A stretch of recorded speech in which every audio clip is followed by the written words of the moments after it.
By the late 1980s, Washington's policy changed.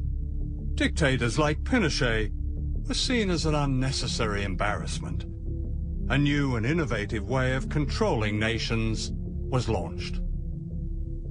Good morning and welcome. It's good to have you all here to help celebrate the launching of a program with a vision and a noble purpose.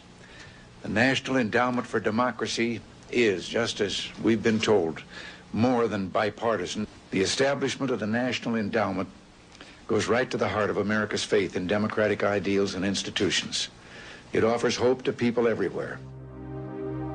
Like any new brand, it had a snappy name: democracy. It was largely fake, an illusion of marketing and spin. This brand of democracy meant that whoever you voted for, the policies would be broadly the same, and your country's economy would be in step with the United States. Washington would be your closest friend, or else. In the 1990s, these democracies in name replaced dictatorships in Latin America, with Chile providing the model.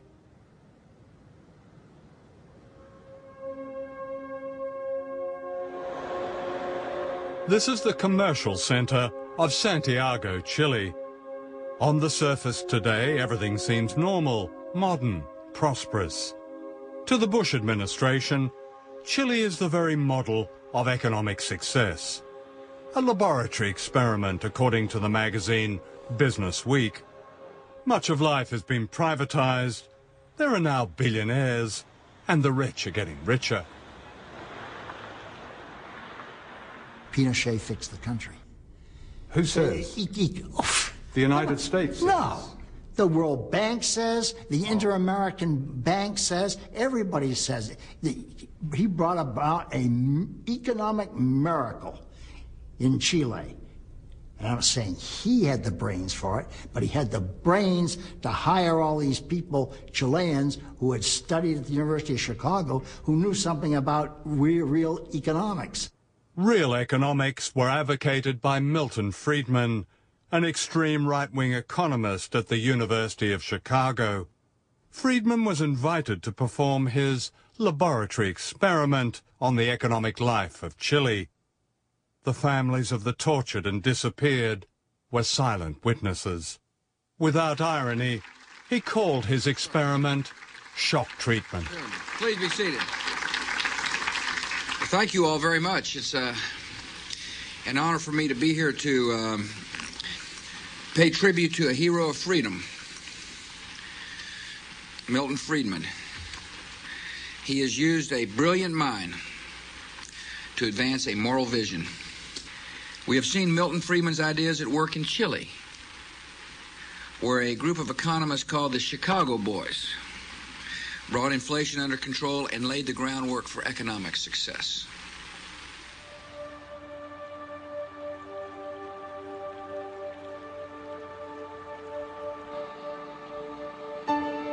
This is the other side of the economic miracle. Chile today is a deeply unequal society.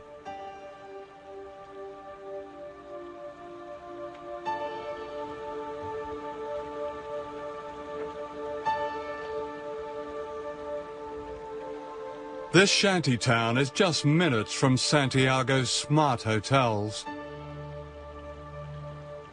Hay tantos cesantes. Hay miles de cesantes, los jóvenes, y el que trabaja no alcanza para nada.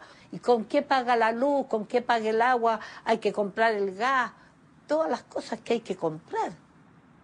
Diariamente la mamá dice, ¿qué hago para la comida de los niños? ¿De dónde saco dinero?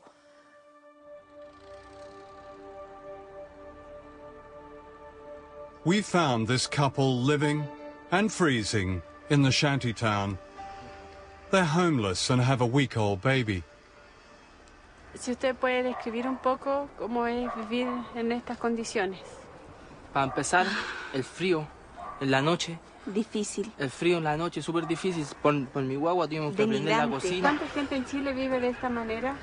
En realidad, yo creo que mucha gente. Y en peores condiciones que nosotros. Pero hay gente que no simplemente no recibe ayuda porque no nomás, porque no hay ayuda para... ¿A dónde se van a ir entonces? A la calle. Vamos a dormir en la calle otra vez. Pues, ya hemos dormido en la calle. En el extranjero, en Europa y en Estados Unidos y en otros lugares se dice que Chile tiene una reputación como un país rico, acomodado. Sí. ¿Qué es lo que ustedes dicen a eso? Sí, yo creo que puede sí. ser, es verdad, pero es para verdad, la gente pero eso para la gente que tiene, no para nosotros. Chile is a democracy now, in theory. A complicated voting system splits the vote and discourages real reform. It's a product of General Pinochet, based on a constitution that's also a product of Pinochet. The general may be dead, but the power of the military remains. It's all very modern, the media is safe, and many believe it's wise to be silent, like the graves of their forgotten compatriots. It's Washington's ideal democracy. La dictadura tuvo un gran éxito en Chile desde el punto de vista de que estableció un modelo político, económico y social que todavía permanece hasta el día de hoy, porque en esencia no se ha cambiado la Constitución que impuso la dictadura en 1980. No, nosotros no proclamamos democracia porque esa palabra está tan manoseada que no se entiende. Aquí hay una persecución contra los pobres, y no es en Chile, en toda América Latina está pasando eso. Yo creo que la gente que estudia sabe que ese punto de seguir así va a reventar en alguna cosa eso. Yo pienso que el pueblo va a despertar y va a decir, basta, ¿hasta cuándo?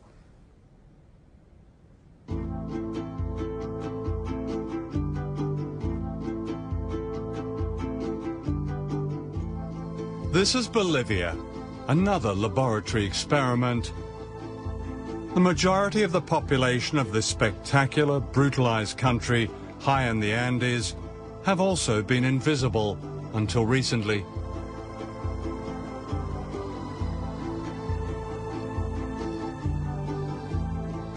The indigenous people, the Aymara and Quechua, carry memories of a culture and civilization and wealth long before the Spanish arrived 500 years ago. They remember how a single hill of silver underwrote the entire Spanish Empire, while they became the poorest.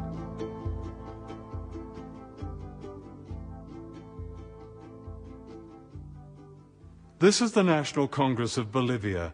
Until recently, the faces here were almost all white, the descendants of a tiny Spanish elite which plundered the nation's riches and reduced the indigenous majority to serfdom. It was a pattern of control repeated all over Latin America. The pattern has been broken in Bolivia with the rise of social justice movements of a kind never seen before, and whose democratic home is not Westminster or Washington or any other so-called model, but in the streets, the mines, the barrios, the fields. Governments that defy this popular power, this true democracy, do so at their own peril.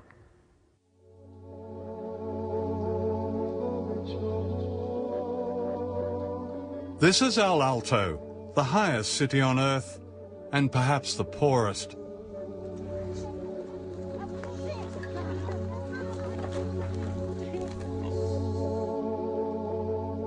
The occupants of this cemetery on the roof of the world are mainly children.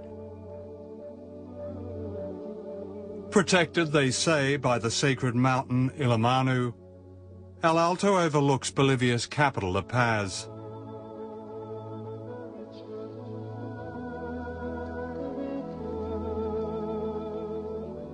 Juan Delfin, a priest and a taxi driver, has lived here for most of his life.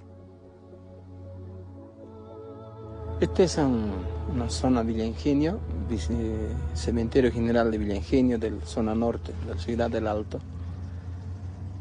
Y aquí hay una triste amargura Hay de todo tipo que están nuestros hermanos, nuestros niños, nuestras hijas, nuestros abuelos y abuelas muertos que están simplemente enterrados. Vemos lo que está, ¿no? Hay incluso una familia, se envenenó toda la familia por falta de trabajo, por falta de economía. Primero el esposo, si